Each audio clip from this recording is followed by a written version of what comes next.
Hey, how you doing there again, folks? Me again, of course, Brandon Wenzel. Come back at you, another offering off my sampler platter. Yes, indeed, folks, sampler reviews, series videos I've been doing for a little while now. I go over there, try out food and drink items. I eat stuff, I drink stuff, then, folks, I'm going to talk about the stuff. I'm going to let you know all that you need to know about hopefully delicious stuff. That time I'm doing this, folks, I'm not going to lie. I really hope this is at least decent because I do have 11 more of these in my fridge. But we'll get to that. Folks, it's super simple format. I'm going to go over there and try out food and or drink items for you. Whilst I'm doing so, I'm yammer on about it for a bit. Whilst I'm doing all that, I'm inside my truck. And whilst I'm doing all that, folks, oh yeah, I'm wearing a super cool shirt. And folks, when I wear a super cool shirt, I always like to highlight the super cool shirt. What super cool shirt am I wearing for you today, folks? Well, it happens to be my boom! I don't need no instructions to know how to rock shirt featuring Carl from Aqua Teen Hunger Force. Oh man, I love me some Aqua Teen. And yeah, I mean, you know, if you're unfamiliar, Aqua Teen, it's a series that was originally produced by Cartoon Network. I think it's still produced by Cartoon Network when it's occasionally produced.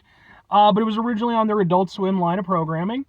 And it was weird and poorly animated and fucking hilarious. It was one of those things where it took a little time to kind of properly catch its stride. Like, the first season is a little, you know, it has its moments, but really, once it's just kind of like figured out exactly what it wanted to do and just ran with it, that's when it was absolutely fantastic. And a big part of that had to be the character of Carl. Carl really kind of stole the show. He's pretty much everybody's favorite character because he's just the worst, but then also in a weird way, there's like a certain type of like sympathy for him, but then not really because he is that terrible. But yeah, I like my shirt. It's a cool shirt. But anyway, what am I trying for you today, folks? What are we doing here? Well, like I said, I do have 11 more of these in my fridge because I happened to go on out, went out to a local supermarket chain called Mariano's, and although they are local, they're owned by Kroger, like that bigger like corporation, whatever. And well, it turns out that Kroger makes their own soda. Boom! It's Kroger root beer. It is Kroger Big K caffeine-free root beer. Yes, okay. First of all, let's get a. Maybe it'd be better over here. Yeah, I think it looks a little bit better like that. Ha ha ha ha ha ha ha.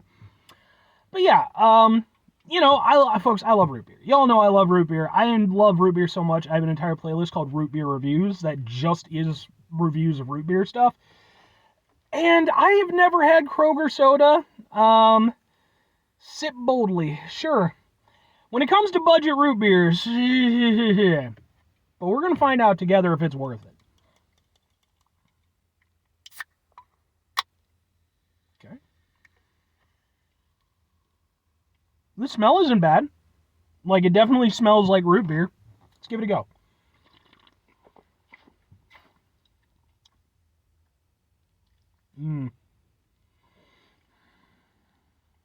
Okay.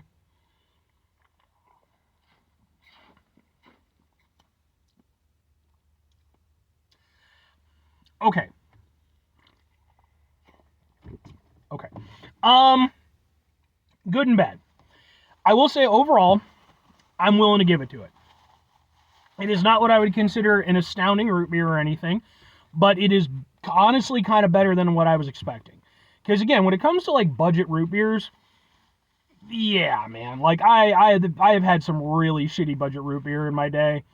There used to be this stuff that you could get at Walmart. It hasn't been available in fucking forever now, but it was like before their Great Value brand stuff. Maybe I'll do the Great Value root beer at some point. But that stuff I remember not liking very much. My dad liked it. This one, again, it's better than I thought. Like, for one thing, it's not just a one-note experience. There actually is a fair amount of flavors going on in it. And it really could have just been, here's a basic root beer flavor. You know, Bob's your uncle. There you go. No, like, there's a little effort in there. But it definitely has a budgety quality to it. Like, it has a certain thinness to it, to the flavor. It doesn't, you know, even though it's a sip boldly, I personally would say, instead of sip boldly, chug fervently, because fervently, because sipping it, you kind of get what it's trying to do, but again, it's just a little bit thin, so you don't really get the full experience. Give it a proper swig back. Really, let it kind of do its thing, because then that way you're getting the different elements. Now, the elements themselves are, again, actually pretty good. Like, it kind of reminds me of, like, a low-budget Barks, is the best way I could describe it.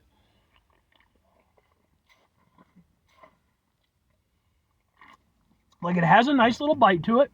I really like that. It actually has, like, sort of a kick of a little bit of, like, an aniseedy kind of, kick. That root aspect.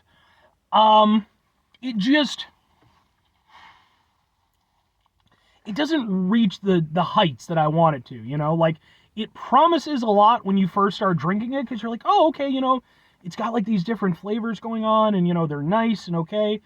And then, but it never really gears up to that next level, it just stays in that, in that first gear, and it's, it's not bad, but it does diminish the overall experience a little bit. Now, I mentioned this before, when it comes to root beers, it's kind of two camps. When it comes to, like, popular root beers in America, you have, on the one side, you have, like, your A&Ws and your mugs, which tend to be sweeter root beers, very commercially accessible to a wide audience. Then you have, like, your Barks and your Dads, which are a little bit more like what I personally sort of consider to be like a root beer, like they've got a little bit more of an earthiness, more complexity, a little bit of a bite to them. This, like I said, reminds me a little bit of Barks, so it airs more on that side of things. I would honestly say I think it probably has more going on in terms of the flavors at play. Sorry, by the way, it's super hot in here. Than Mug does. Like, Mug, I've reviewed some Mug stuff. Mug is kind of a one-note root beer. It does what it does. Not saying it's bad, but it does what it does. This, to its credit, I think they actually tried to kind of go over there and make a better budget root beer. And it kind of succeeded. But again, there is just that budget aspect that slips in. But two questions have to be asked.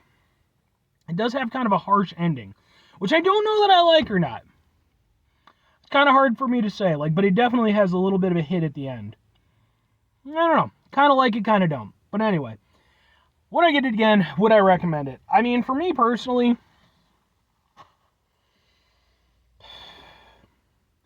maybe and sure. Like, for myself personally,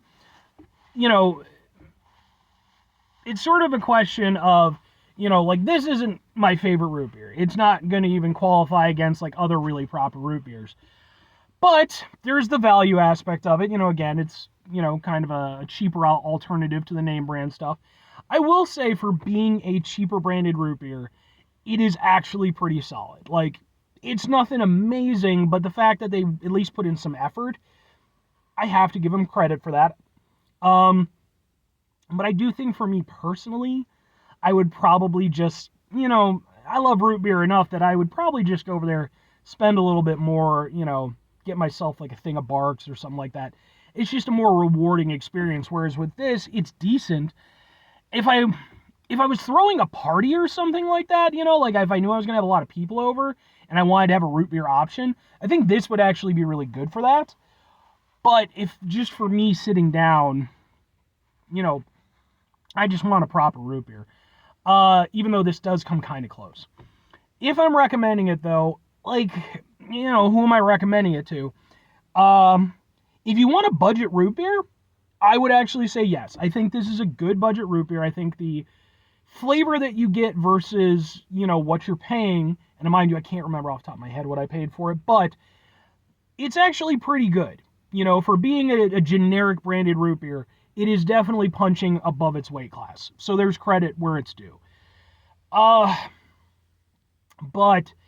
if it's a real root beer you want, it's harder for me to recommend that. You could do way worse, but you could also do so much better. So I would just say personally, if you want to get yourself a good root beer, just get, and I understand budgetary stuff, trust me, I get it. Try to tag it in where you can, That's kind of the best thing, but, if you want to get this in there every now and again, it's not a bad option. So, 5 things before I get out of here. Have yourself a great rest of your day, spectacular rest of the week, monumental rest of the month, stupendous rest of your folks. Go over there, have yourselves a truly root beer-tastic rest of your life, because, folks, when it's root beer, it's always root beer-tastic. It's so hot right now.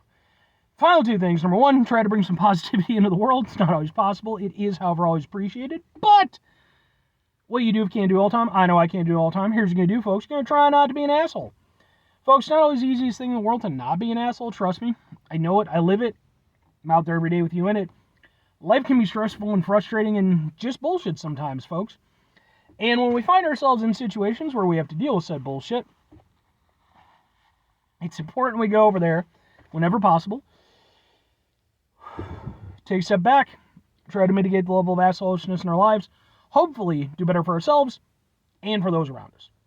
Very final thing, folks, do the thing. Whatever the thing is for you, that's what I want you to go out and do. Folks, what's your particular favorite